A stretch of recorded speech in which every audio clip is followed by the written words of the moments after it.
बोरिवलीच्या national पार्कमध्ये गेल्या वर्षभरात एकूण 7 बिबट्यांचा आणि गेल्या 2 महिन्यात 4 मादींचा मृत्यू झाला। यापैकी एका बिबट्याला लेप्टोस्पायरोसिसचा संसर्ग झाल्याने चिंता व्यक्त होते। पण नॅशनल पार्कमध्ये वाघ, सिंह आणि बिबट्यांच्या आरोग्याची योग्य काळजी घेतली जाते। अवघ्या 2 महिन्यात 4 बिबटे दगावले। वर्षभरात एकूण 7 बिबट्यांचा मृत्यू, एका बिबट्याचा लेप्टोस्पायरोसिसमुळे मृत्यू, एका सिंहिणीचाही मृत्यू। बोरिवलीच्या संजय गांधी राष्ट्रीय उद्यानात गेल्या बुधवारी पोमन वसई या मादी बिबट्याचा विषाणू संसर्गाने मृत्यू झाला। सुमारे 2.5 महिन्यांपासून पोमनच्या सवयीत बदल झाला होता। तिनं आहार सोडला, ती अशक्त होत होती। पोमनच्या आरोग्य तपासणीत काहीही स्पष्ट निदान होत नव्हतं। तिच्या रक्ताचे नमुने उत्तर प्रदेशातल्या बरेलीमध्ये इंडियन वेटरनरी रिसर्च इन्स्टिट्यूटकडे पाठवण्यात आले। त्यात तिला लेप्टोस्पायरोसिसचा संसर्ग झाल्याचं निष्पन्न झालं। तिच्यावर उपचार सुरू करून तिची तब्येत सुधारण्याकरता खूप प्रयत्नही झाले, पण त्यात यश आलं नाही। लेप्टोस्पायरोसिस हा एक डिसीज आहे की जो अँटीबायोटिकमुळे आणि सपोर्टिव्ह ट्रीटमेंटमुळे रिकवर होऊ शकतो आणि ती या केसमध्ये रिकवर पण झाला होता। पण एज रिलेटेड असल्यामुळे त्याची जी इम्युन सिस्टीम जेवढी स्ट्रॉंग असायला पाहिजे, त्याची जेवढी प्रतिकारशक्ती स्ट्रॉंग असायला पाहिजे, ती वयामुळे नक्कीच नव्हती। त्यामुळे त्याचं हळूहळू खाणं कमी झालं। पण त्याची आपण आपल्या अथक प्रयत्नामुळे रात्रंदिवस आम्ही या ठिकाणी त्याला सलाईन, डेक्स्ट्रोस सलाईन, अजून लिव्हर टॉनिक्स, काही टॉनिक्स दिलेत, इवन त्याला नेबुलायझर म्हणजे त्याचं त्याला शुद्ध ऑक्सिजन मिळण्याकरता नेबुलायझेशन आम्ही केलेलं आहे। असं करून त्याची आम्ही 2-2.5 महिने त्याची डेथ प्रोलॉंग केली। पण एज फॅक्टर आहे की that you cannot reverse it. गेल्या वर्षभरात पोमन वसई या 12 वर्षांच्या बिबट्याचा 17 डिसेंबरला लेप्टोस्पायरोसिसने मृत्यू झाला।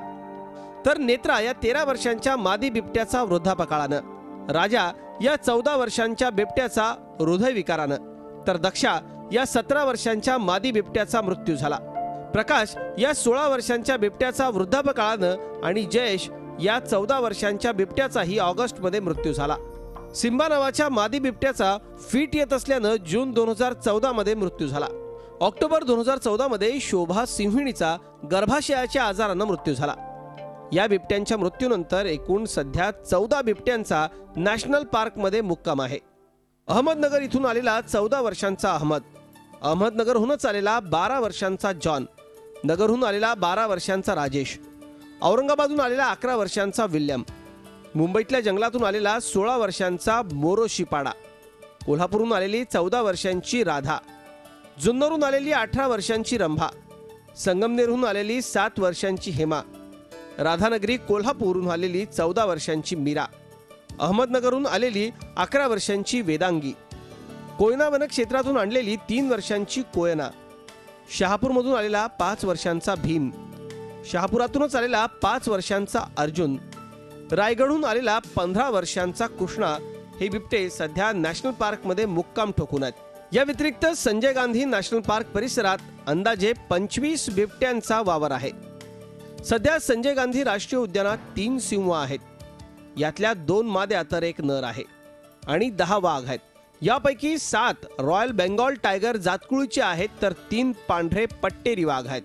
बिबट्यांचा मृत्यू हा त्यांचं वय झाल्यानं होत असल्याचा दावा वनाधिकारी करत असले तरी त्यांच्या आरोग्याच्या दृष्टीनं आवश्यक त्या उपाययोजना हाती घेण्यात आलेल्या आहेत। कालावधी बघितला तर ते साधारण 15 वर्ष, 16 वर्ष, 17 वर्ष, काही बिबटे 18-19 वर्ष जगलेले आहेत। तर यांचं जंगलामधलं म्हणजे वाईल्ड असतानाचं त्यांचं आयुष्यमान आणि कॅप्टिव्हिटीचं आयुष्यमान हे निश्चित आपल्याला वाढलेलं दिसतं। आणि त्यासाठी आपण सर्व आपल्याकडे वेटरनरी टीम आहे, आपल्याकडे 10 डॉक्टरांची कन्सल्टंट टीम आपण करून ठेवलेली आहे गेल्या काही वर्षापासून। त्यानंतर आपल्याकडे रेस्क्यूसाठी नवीन निर्मिती आपण आता करत आहोत। गेल्या 2 महिन्यात बिबट्यांच्या मृत्यूमुळे नॅशनल पार्कमधलं वातावरण निराश होतं। पण परवाच नॅशनल पार्कात नव्यानं आलेल्या ब्युटी या पट्टेरी वाघिणीमुळे थोडंसं चैतन्य निर्माण झालंय। दिनेश दुखंडे, झी मीडिया, मुंबई। झी 24 तास रहा एक पाऊल पुढे।